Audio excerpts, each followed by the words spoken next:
Welcome back to the channel, everybody. So this is going to be somewhat of a continuation to a video that we did last November. Right back there, that pipe goes into the backside of the Turk Mine. And while we were out here, I believe it was opening day of deer season, which meant there was a ton of people crawling around out here in Northeast Washington. Today, though, we don't have that problem. Pretty nice. There's no snow. We're going to walk up and around, and we're going to check out the upper portions that we did before, see if we can find any interesting malachite, copper ore,s phenopyrite, chalcopyrites. Those are the things. Maybe some sulfur. So yeah, we're just going to go around and we're going to look at some of these rocks, and then we're going to come back and we're going to go inside. Last time we were out here, I didn't have the gear to do that, and I have it all today. Got snow right up there. Not for long, though. I think last time we were here, snow had also worked its way down to right about that level. So one thing that comes up quite often in the comments of these videos, I don't think we've ever talked about, is wildlife. So here's the thing. People are always like, oh, you worry about bears, you worry about all this stuff. Snakes, that comes up. Generally, I would say no.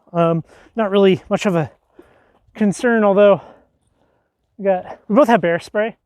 But on the way up here, maybe a mile or so ago, we did see a baby moose, which means there's an angry mother moose. Potentially angry.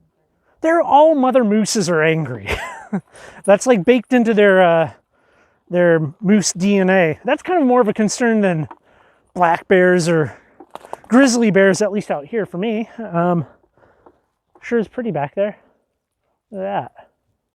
So if you go back and you look at the historical photos of this valley here, all kinds of little homes, little shacks, miner shacks out here. Really, really makes you wonder what you could potentially find heading up all these valleys and washes and stuff. We're going to do a little bit of poking around today. I got some stuff that could be interesting that I've scoped out. So this is the road that goes to the old collapsed adit. Look at that. So generally some of the darker green is going to be malachite, and then you just have an oxidized copper, which is the more pale green. That's a nice little piece. I definitely want to pick up some stuff like this. Not too much. I mean, it is quite prevalent up here, but you can just see, like right down here in the ground. Look at that. We'll certainly be collecting some more from the inside, which that should be even better, even though like the road out here is just littered. So this is the tailings pile. That right there is the old entrance to the Turk Mine. It's an adit that has fully collapsed in, and that's just the way things go. You know, I believe this mine was active in the 1890s, so stuff has just kind of sloughed off and slowly swallowed the area.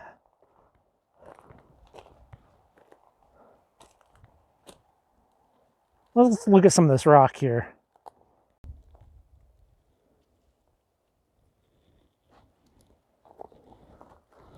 I'd like to find out what this yellow mineralization is. And it's certainly not a clay, so I think I can probably take one or two of these little pieces and we'll do some identification. So standing at the edge of the tailings pile right here, all the way down, that's got to be like 15 foot. So you can just imagine what is here, and if you dig down, I'm sure there's plenty more of this.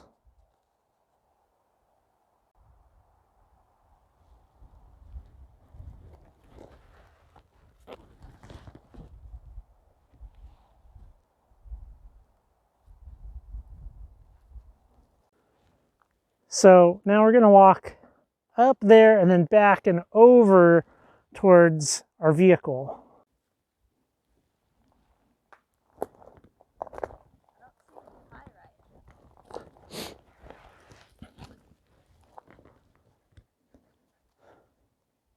Yeah, so some of the things that you should be able to find out in a place like this would be all of your minerals that are associated with copper. So malachite, azurite, your different pyrite minerals.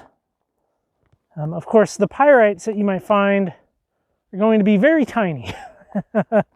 Very, very tiny. And seems like more often than not, it's just a coating, but it's still interesting to see such colorful rock just sitting out, you know? Sarah doesn't have a mic on, but she thinks she found some little tiny pyrites, which that's very plausible. I don't know. This whole rock is sparkly, but that one's got all that. Ooh, that could be fun to look at. Microscope. And like that thing right there. Oh, well, only one way to find out, and that's to take it. So generally speaking, when you're in an area that's been mined and you see that kind of divot there, it's always a good idea to not walk through that. So sometimes these old mines, they have a shaft going down and they were plugged either with, most likely just timbers and got backfilled on top of. So walking over that means you have the potential for collapse and you're falling. So not likely, but when you have the ability to simply navigate around one of those indentations, it's wise to do so. So let's head into this mine. Couple of things before we go in. If you do come out to this area, there's plenty outside the mine to go and collect. Don't go in here unless, I don't know, I guess you really want to and you have the skills and the knowledge to kind of do so in a safe manner. I have the stuff with me and the knowledge of old mines and all of that to hopefully do it in a safe manner. So let's head on in.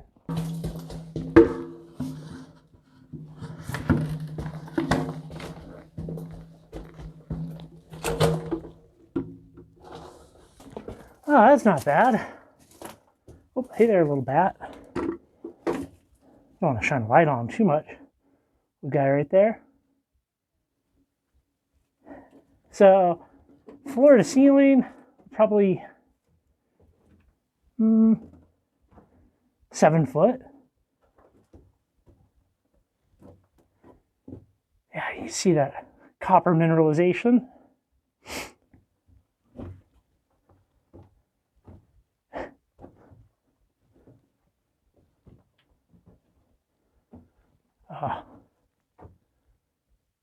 So right there up at the ceiling, that's probably 10 foot plus. Obviously, all of that came down.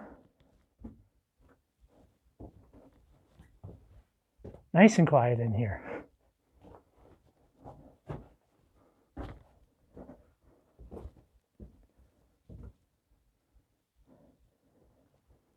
Definitely some little rodent friends.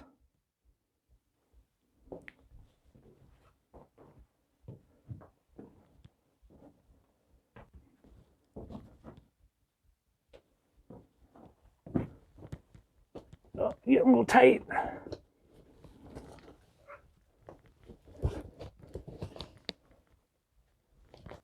And then we go down.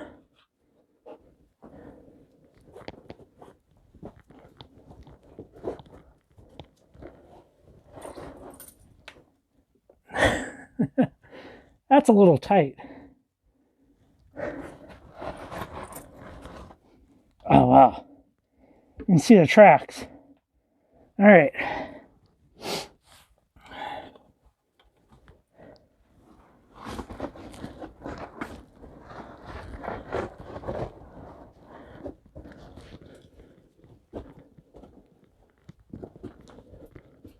Oh, wow. All right. Pretty good.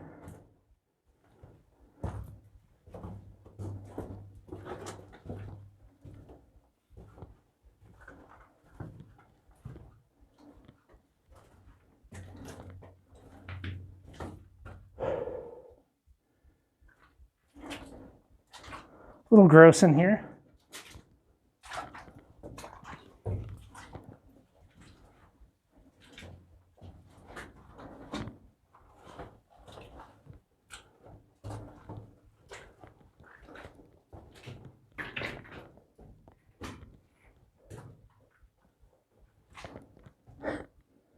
Look at that color.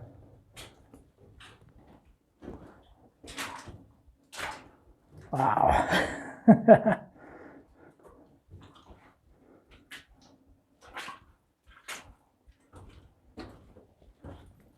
And that probably went up. You see there's an old timber set up there. Definitely going to avoid that. This is all collapsing in, and that looks like we are at the end. We are at the end.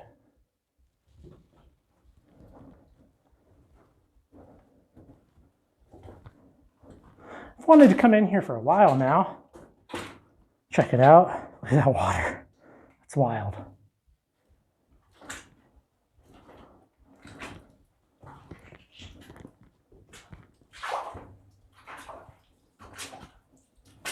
Cool to see a piece of mining history. Northeast Washington mining history right here.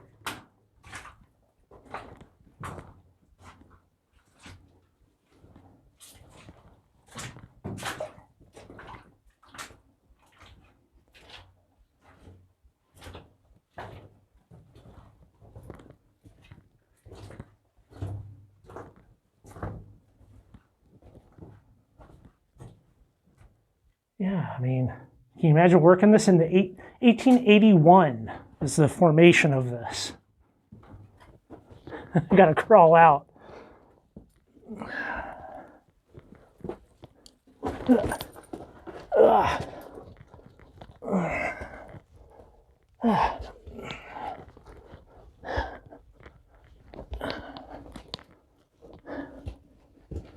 That looks like pyrites, for sure. Whoop. Saved by the hard hat.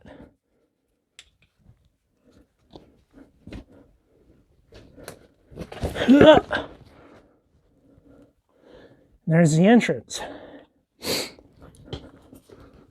Oh yeah, there's a nice big room in here.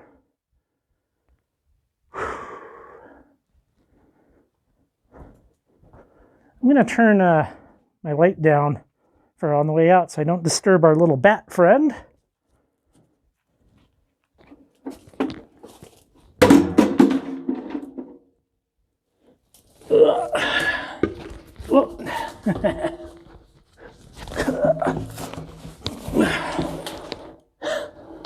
Hi, Sarah.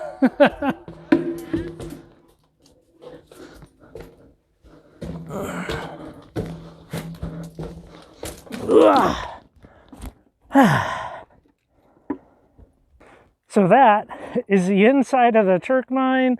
Not really anything in there worth collecting versus outside.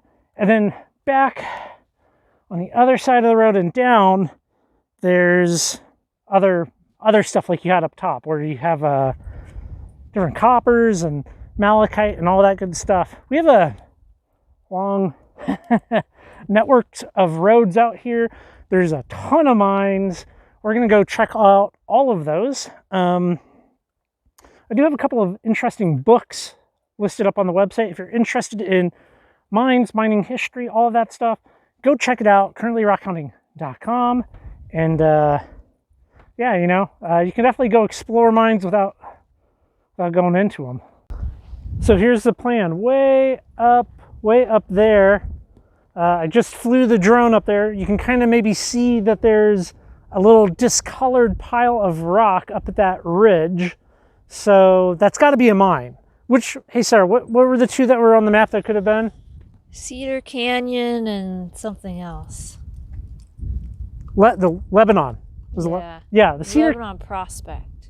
Yes. So that seems really unnatural. So we're gonna hike up. It looks like there's kind of an old little logging road that zigzags up. So off we go. I kind of think this is the right time of year to be doing this. Once all of this, I don't know, what is dogwood? Is that dogwood? I don't know. I don't know.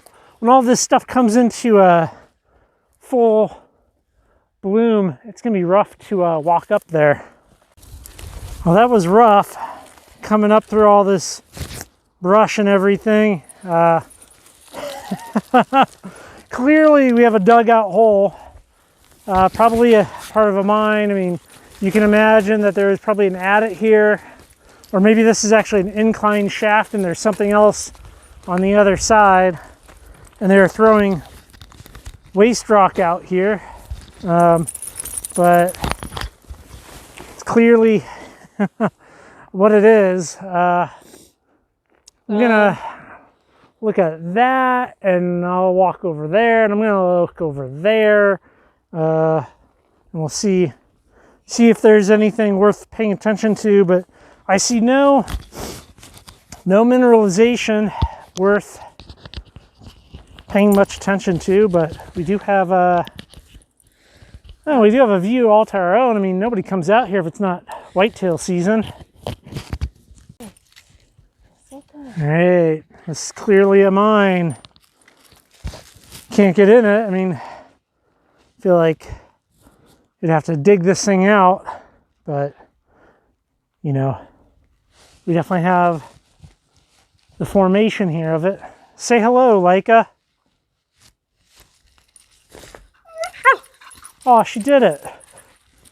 Yeah, problem with all this dogwood is there could be a mine shaft or an adit in there. I won't even be able to see it. We have this kind of old road going up. Man, ain't nobody been up here in a long time. This is rough. Definitely rough. Well, I don't see much of a reason to do much more exploring up here. Who knows if there's anything. I mean, it's so hard to tell, right? And it's so steep to get around up here. Yeah, I think it's time for us to hike on back down. I'm gonna go back down there, and we're gonna zigzag out of here. So we got some rocks to clean up from the Turk. We're gonna do that, and we'll look at them in the shop.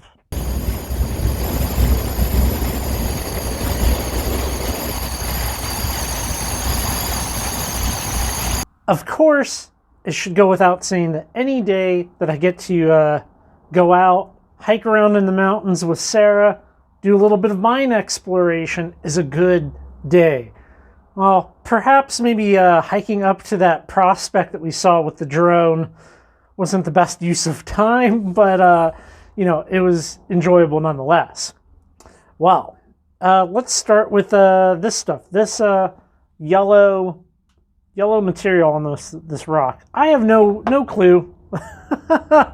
Looking at it under the microscope, I have no clue what in the world that is. So sorry for that. Have no idea. A couple of questions that always seem to come up when we do some of these mine visits. Does the color of this copper and malachite run all the way through the rock? So I took this big piece and, well, I hit it. I hit it with a hammer and gave it a nice little smash. And this is actually quite good because both it shows that, you know, the color often does run all the way through the material, or mostly the way through, this being the inside there.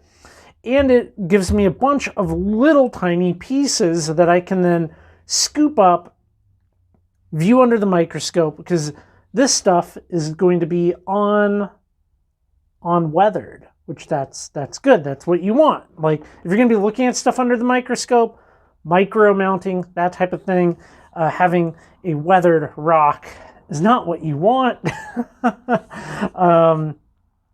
Yeah, that.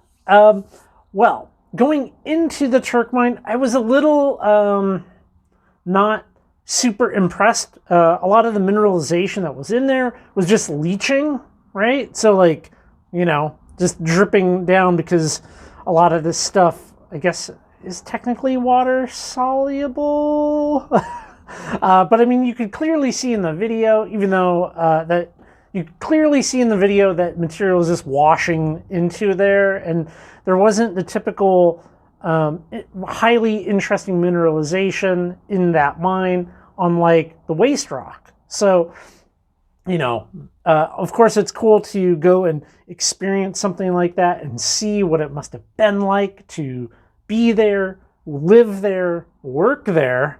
I mean, I can't imagine, and I'm sure it definitely looked like a very different place in the 1800s, 1900s, but still quite an interesting little mine. I wish it wasn't collapsing, but I think it's good to document these things. And also, you know, I don't want to disturb any wildlife that could be in there, little bats and stuff.